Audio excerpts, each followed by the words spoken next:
Okay, welcome everyone to my continuation of what are my favorite theorems, my very biased collection, my favorite theorems of the world, right? So today a theorem, an honest theorem, which actually goes under the name of argument, whatever, and it's named after two people who used it for the first time. Maybe it was 60s of the last century, so it's quite a while ago. It's called the Ekman-Hilton argument. And how I would like to call it, I would like to call it garbage bags commute. And well, kind of the slogan of today or the takeaway message from today will be that classical algebra is something one dimensional. Classical arithmetic is something one dimensional, and higher arithmetic is something higher dimensional. I'm not going to tell you much about higher algebra or higher arithmetic. That's an own field on itself and definitely deserves an own video on itself.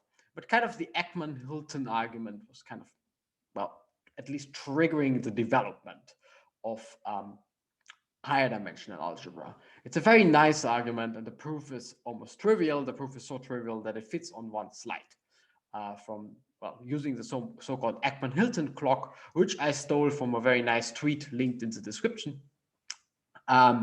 Like all the other material I'm going to use is linked in the description. I stole quite a lot for today.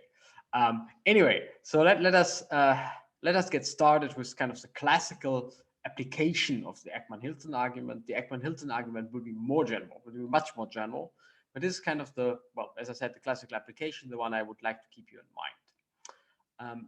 If you're an expert, then those are homotopy groups, but we don't need to know that actually. That's a very easy description of those. So let me start by explaining what a sphere is. So a sphere is kind of a balloon, so it's hollow in the middle and it's kind of a surface. And you can make this definition in any dimension. Just all points, let's say you're in R to the n, and you would like to construct the nth sphere. So, sorry, the nth sphere is a subset of R to the n plus 1, but that's already a little bit confusing. But that's just how it is. So the 3-sphere, for example, you can't really draw that anymore because it lives in 4 space. But the 2-sphere lives in 3 space, and I will show you the 2-sphere in a second. Okay, it's already here, but I will go to the 2-sphere in a second. So the sphere is just, well, all points of which are radius 1 away from the origin in the corresponding R to the n. So the easiest sphere you certainly know is this one here, which is called S1.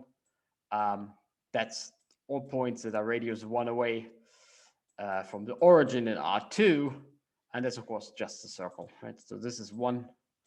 Actually, the number 1 here is just a placeholder. It could be anything. So a constant number away from the origin. That's S1 in this case, and S2 is this beast here.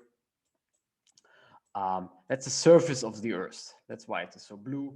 Or in my description for today, because I would like to call this garbage bags commute, it's a garbage bag. And why do I want to think of it of a sphere as a garbage bag? Is the following construction, which is relatively easy and not as well known as it deserves to be, and kind of the starting point of what I'm going to explain. So take a square, a rectangle.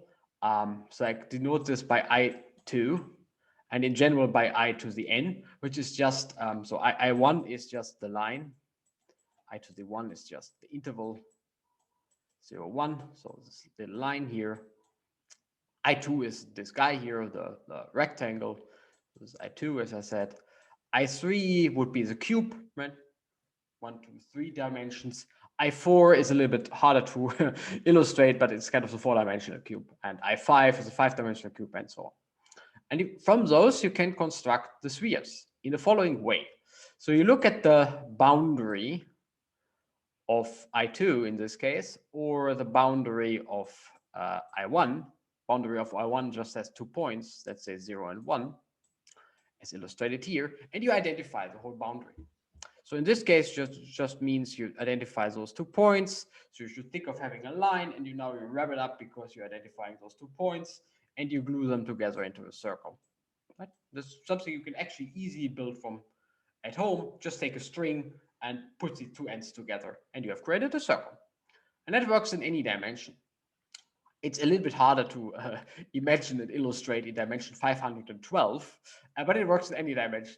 And kind of the idea that illustrates it best is in 2 dimension, at least in my opinion. So you take a square and identify the boundary. That's creating the garbage bag by just well closing it, right? So if you identify the boundary, you get this garbage bag, which is empty. So you should ignore that garbage bag usually has garbage inside. No, it's empty. I'm just caring about the back. And up to, well, in topology and this part of algebra and topology, you would just think this is a sphere. So we don't really care whether things are really a certain distance away, but up to some distortion, up to some um, continuous movements, the garbage bag is just a sphere, right? And the point here is, again, I said again, the creation of the garbage bag. How does it work? The garbage bag is basically a square until you close it, and the closing procedure is identifying the edges of the square or the boundary of the square. Again, the one-dimensional picture is the one you might want to keep in mind because it's maybe a little bit easier to think about. Take a piece of string and put the ends together. That's the creation of the circle from the interval. And as I said, this works in any dimension. So if you want to do some, let's say some visual yoga, and then you can try to visualize that, taking the cube, identifying the boundary, and well, you get this 3-sphere S3, which you can't really imagine anymore because it naturally lives in R4, so in 4-dimensional space. Anyway, so this procedure works in general. So you can create spheres by using rectangles. And that idea motivated the definition of spheres in spaces. This is a homotopy group, as I said, for the experts. It's a very easy idea. So I just said a sphere is nothing else than taken, well, my little I to the n here. So of course, just a 2-dimensional picture of I to the n. And identify its boundary, okay? But you can now think of having a map from here, right? So just a map from the rectangle into your favorite X, whatever it is. Let's, well, strictly speaking, you would like to send it to some topological space, something like that. You would like to have a reasonable map. You want to have continuous maps, but let's ignore that. Let's just go with the flow and say, okay, every map from this square, or more general from I to the n, into a space can be, which is a condition that the boundary goes to one point, right? That's the point here, X. That's where I close my garbage bag. That actually creates a sphere in that space. It's really like you have some space, you take your garbage bag, you throw it in the space, and you close it at one point, at this chosen point X. A little bit easier to imagine is maybe the one-dimensional picture. So the same picture, you have my space X, and what is a sphere? Well, a sphere in X is just some closed loop in X, like in this illustration down here, where the fixed point is where I glued 1 and 0 together, right? So here's something. Here's a hole in my space. The picture is stolen, of course, from a very nice website. Which has very nice illustrations of what is called the fundamental group. And this is kind of the basic idea of the fundamental group. Anyway, so a sphere, a one-dimensional sphere in the space is just a loop. It can do anything, basically, because, well, I want to allow any continuous map, F, but same for the sphere, which I just can't really illustrate anymore. You can think of kind of really a garbage bag. That's why I want to like this picture of a garbage bag. It doesn't need to be a perfect sphere. It could be some crumbled garbage bag-like thing. And it is somewhere in your space, okay? And this really, for any such F, you can create a sphere in space. Okay, you can throw your garbage bag into your space. And the main observation kind of which started this whole business of fundamental groups and homotopy groups, so topology in the end, if you want, is that you actually have a multiplication rule here, namely put your garbage bag F first, now put your garbage bag G, and stick them together to get a garbage bag FG. We'll show you a nicer illustration in a second, but that's basically the idea. So take your one-dimensional garbage bag F, might look like this, and they this ends at this point here, and my one-dimensional garbage bag G, whatever, goes like this, ends at this point, and then I get oh, another one by just reading along. First F, and I hope I did this correct, and then G, and I get FG. And this defines you a multiplication structure on garbage bags, if you want. So throwing garbage bags into spaces. And you can ask questions about the garbage bag. Of course, the whole idea is that kind of studying how you can throw garbage bags into spaces or draw loops in spaces should tell you something about the space itself. Okay, that's the whole idea, and that's where it comes from. That's where what people like to study in topology. But for today, we don't really need to know that. We only need to know that we can throw garbage bags into spaces. So you can ask, actually, well, here's an illustration of a double garbage bag if you want. So this is FG. Let's say this is F, this is G, whatever.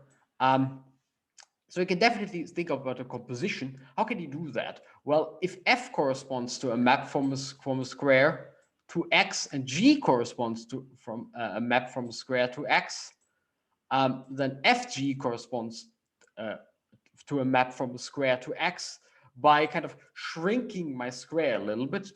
Let's say you only run half of the X dimensional coordinate and just put F and G next to one another, and you have another square that is mapped to my space X. And that's the composition. And then there's this funny notion of homotopy, which I'm not going to explain. It doesn't matter. It's it's of course very important, but it doesn't really matter to know it right now. It's a following operation.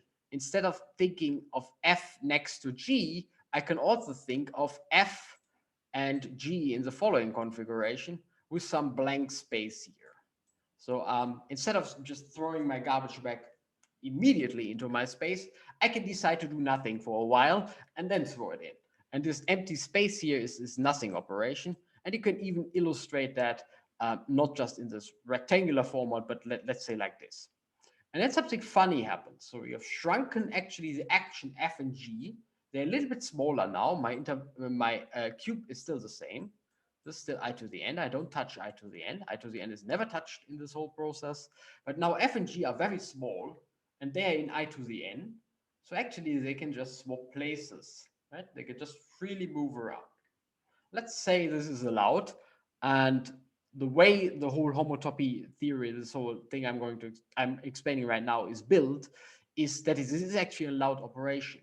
So you can kind of move garbage bags past one another in your space, in your rectangle. And you do this little trick here. It's a very easy illustration, right? FG next to one another, FG, GF. And you see that actually this is exactly the opposite. So you go from FG to FG in the other direction, or so GF. And this trick works unless I'm in dimension 1. Why? Because in dimension 1, I would have this picture, and F would be here, and G would be here, and there would be just no way to move them. I mean, there's just no way to move them on top of one another, because I don't have enough space. And actually what you can show, or what this actually shows, is that as long as n is bigger than 1, so as long as I'm not in the situation that things are stuck on a line, garbage bags commute. So this is a commutative operation, which is a bit surprising because it's also so hard to imagine, but the proof is almost trivial. So it's only this arithmetic on squares.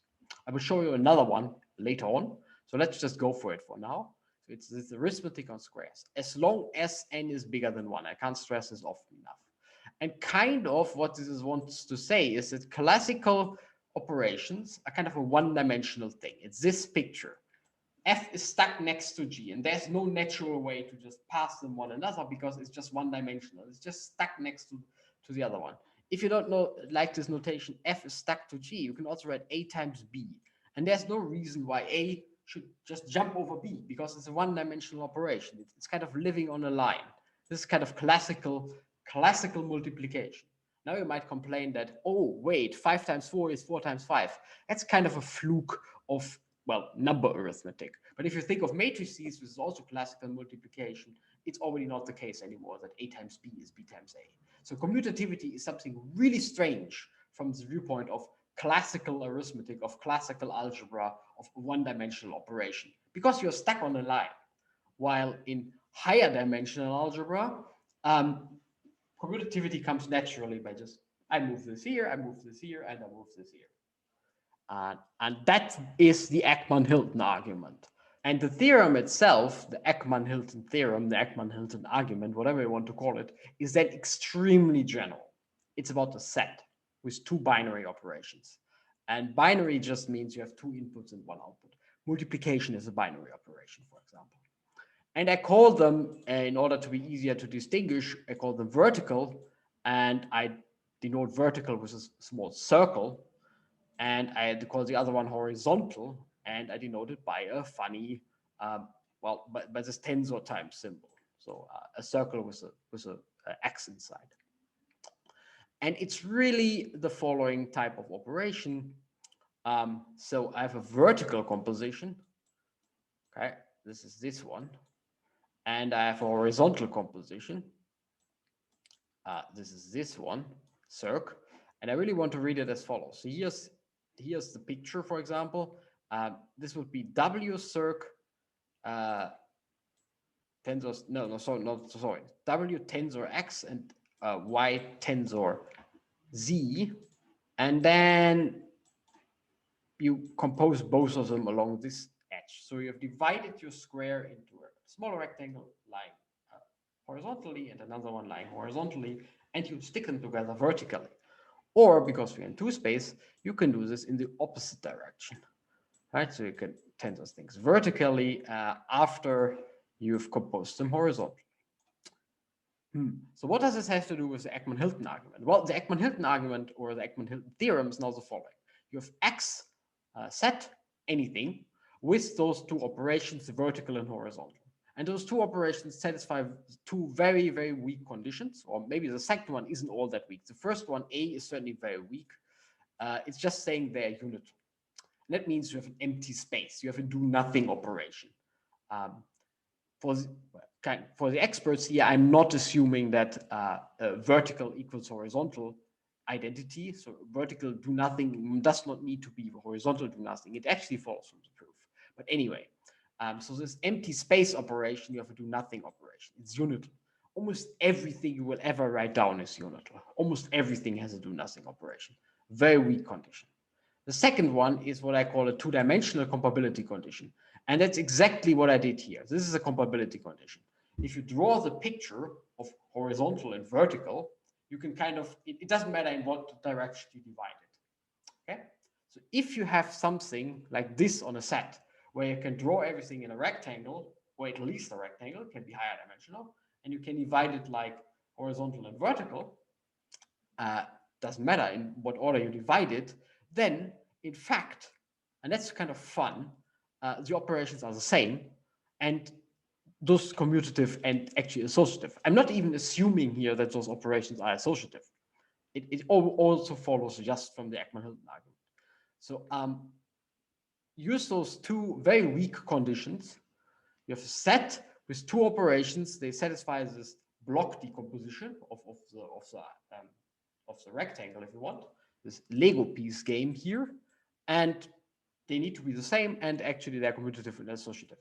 So as soon as you have a two-dimensional condition on your multiplication rules, that's how I could think about it, commutativity is forced upon you or comes for free, depends a bit how you want to see it. So in stark contrast, of course, to our one-dimensional operation, where there is simply no space because it's kind of stuck on its line. There's no space to swap A and B. And in order to illustrate this, my Ekman-Hilton clock that I stole, and I also stole, by the way, this picture from also a very nice illustration of the Ekman-Hilton argument. So here's a proof without words of the Ekman-Hilton statement. So it's proof without words, so I probably shouldn't say anything. But anyway, so let me still do it. You start here, and you want to basically go here, and it kind of doesn't matter how you go. And it's a clock, that's why it's illustrated in this way anyway. So what you can do is you can use the unitality to fill in empty space, right? Instead of doing blue all at once, you can decide to, I do nothing and then I do blue. And instead of doing red all at once, you can decide I do red and then I do nothing. Right? So this is just this picture. And as you can see, in this case, I would like to think of it like this. And then it goes further and you use the second. So this is A, and this is step B, and then this is step A again. So B was the step of, it doesn't matter in what order you read your square. Okay, and now you just fill in the blank spaces with blue and red again, just in the opposite direction. And you just go ahead in the same way, and you end where you go to the kind of opposite picture, and you go along, do the whole thing again, and you get back to where you started. So it's a clock. So actually you can go as long as you want. A proof without words, well, also I just explained it, which is kind of, well, anyway, it's not really the point of proof without words. Anyway, let me say it again. It's a very, very simple operation.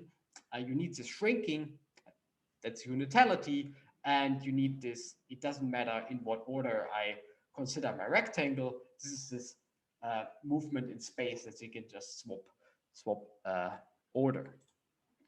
Okay, so the Ekman-Hilton argument, very general argument, originates in this study of topological objects, of garbage bags, homotopy groups.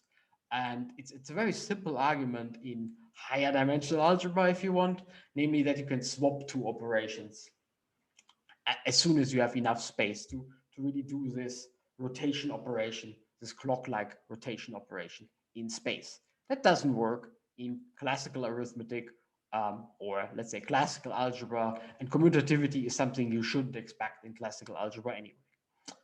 As I said, that it works for numbers is kind of a fluke. It shouldn't actually, but it does. Okay, but there is no really natural good reason why it should. In higher dimensional algebra, it's more obvious, or it actually should be, higher dimensional algebra in some sense should be commutative because of the Ekman-Hilton argument. Anyway, I hope you enjoyed the video, and I also hope to see you next time.